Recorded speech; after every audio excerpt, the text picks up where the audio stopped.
Welcome to the Jill on Money podcast. It is Monday, June 21st. It's the longest day of the year. So giddy up, everyone. Let's make sure you hydrate and eat a little bit all throughout the day so that you can last the entire day. This is the program that takes the mystery out of your financial life, and we do that by answering your questions. These questions can be about pretty much any topic. It can be about investing or education funding. It could be taxes. It could be retirement, estate planning, anything that has to do with money in some way, shape, or form. So get in touch with us if you've got a question. Our email address is askjill@jillonmoney.com, askjill@jillonmoney.com. Or if you are on our website, if you're on the jillonmoney.com website and you have a question, just hit the contact button and you can also tell us what's going on from there.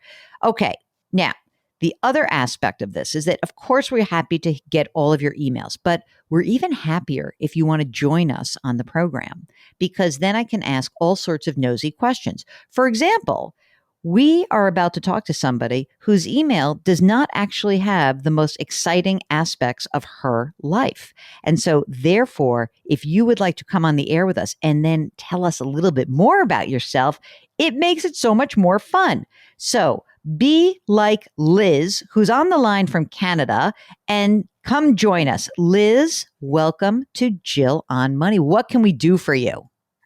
Hi, thanks for having me. I have been working, I'm about 46 years old, and I've been working offshore out of US for the past 10, 13 years. And the past 5 years, I pretty much have changed to working remotely and travel and work around the world full time. I do have one dependent, which is my mother. She's about 80 years old, and she was recently really talking about wanting to move. She owns a house. I basically pay for the mortgage. The issue here is that obviously with the market the way it is, it's easy to sell the house at a pretty high premium, and we have a lot of equity in the house because the mortgage is low. But it will be very, very hard to then buy a house that will be equivalent or even better without me putting more money into it. So I haven't really thought about what we're going to do yet, but one idea that popped into my head, because I've been so used to renting and I'm really not averse to not owning anything, is to maybe just sell the house and rent, have my mother rent a place that is nice. Seems to be a crazy idea. So I just thought, I'll come on and ask you. Okay. First of all, you have been traveling the world for the last 10 to 13 years, you just said. So I'm sort of stuck on that. I'll get to your mom in a second. Are you the only child? I'm not the only child, no. My sister is home, but she's the complete opposite. She's been there the whole time. Okay, because I was going to be very impressed with your inner fortitude to be able to travel the world and leave your mom alone. Okay, so you have a sister. Tell us some of the great places you've lived in the last 10 to 13. In fact, over the last dozen years or so, what are your top 3 places that you've lived? I think Canada. I'm on the western side of Canada, the mountains. I really, really liked New Zealand. I spent a lot of time in New Zealand in the South Island. I really love Japan. I like city too. I usually spend my time in the mountains, but I really, really love London. It's one of my top cities.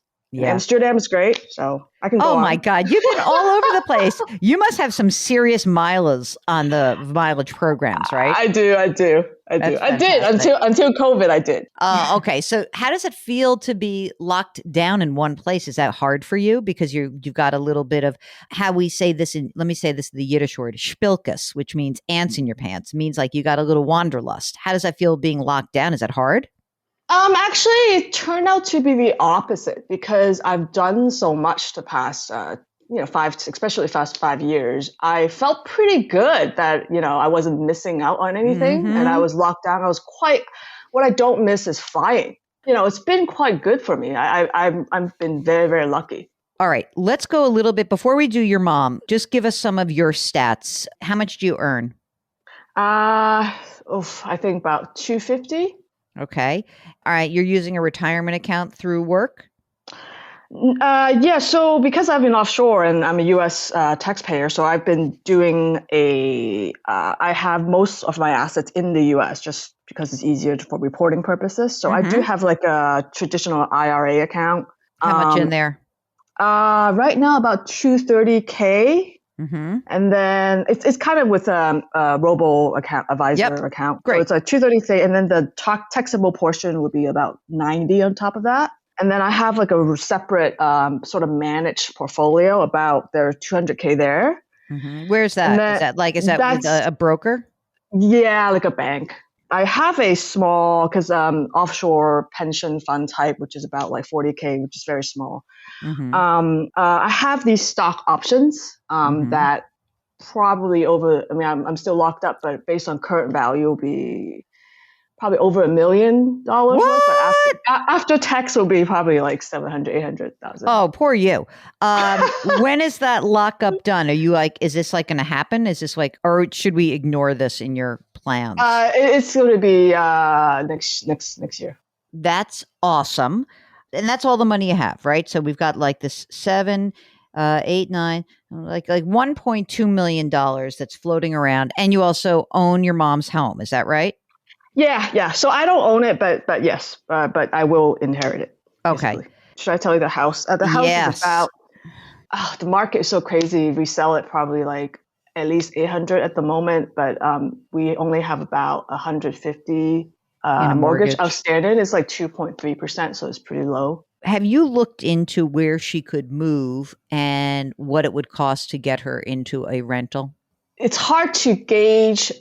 She could get something similar in the same area, but we'll be moving from, say, a house right now to maybe a condo. How much would the rent be for that? The rent will be, I think, for a nice place, probably like $2,000 a month. That's it? I would say. Yeah, $2,000 or $3,000. Yeah. Okay. This is an easy one. Sell the house. Sell the house. It's really easy. Really.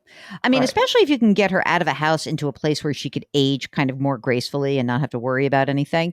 Yeah. So you're going to end up paying the rent. Like, how does your mom support herself? Does she receive Social Security? She has Social Security, and she still works like a little bit just for, just to get her, keep her engaged.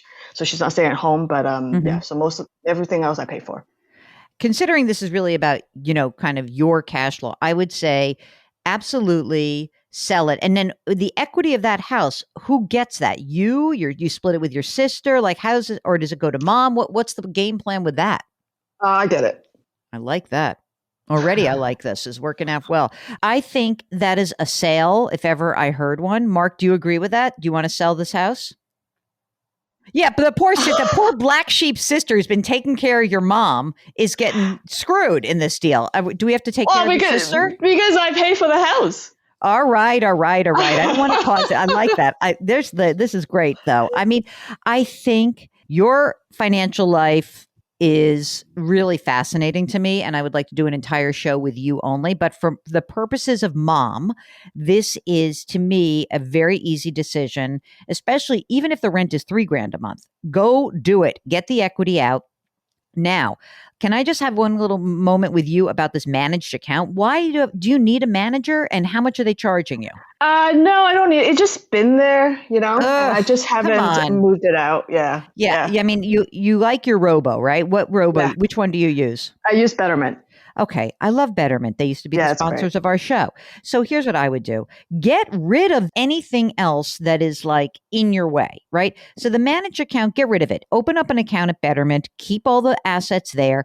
By the way, you can also get a little financial advice from Betterment at this level. Then when you sell the house, you'll have the 230 that's in the managed account. Put that into Betterment. When the house sells, you'll be able to actually put the money in there. When the stock options are, even before the stock options are done, but when your lockup is like when it becomes clearer when that's going to be, you may want to talk to somebody. How do I limit the tax liability on this? Yeah. Is there something I should do?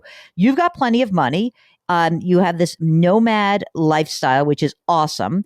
And I think that it's unbelievable. It really is. It's like that you have like what seems to me a great financial future. And I think that taking care of mom and making this decision right now in the midst of a hot market makes a lot of sense. Also, just from my own experience with my mother-in-law, while she's healthy, while everything's okay, this is the time to do it, because you're coming close to crossing over into this period of time where your mother could basically say, I ain't moving. I'm too tired. It's too much. So while she's healthy and everything's good, this is when you should do it for sure. Yep. By the way, I loved Japan. I was in Tokyo. I scared the crap out of the poor people in Tokyo because they never saw I'm like almost 6 feet, right? So I'm walking around looking like a total American. I'm wearing like khaki shorts and a white t-shirt and with a baseball cap. And I would come around a corner and women would be walking together and literally were like frightened. They would look like they were shrieking, like almost like, oh my God, what is that big Amazon doing here? And I was telling my parents about this, and my father's like, you really could have had a real basketball career in Tokyo. That's you missed your option. That's too funny.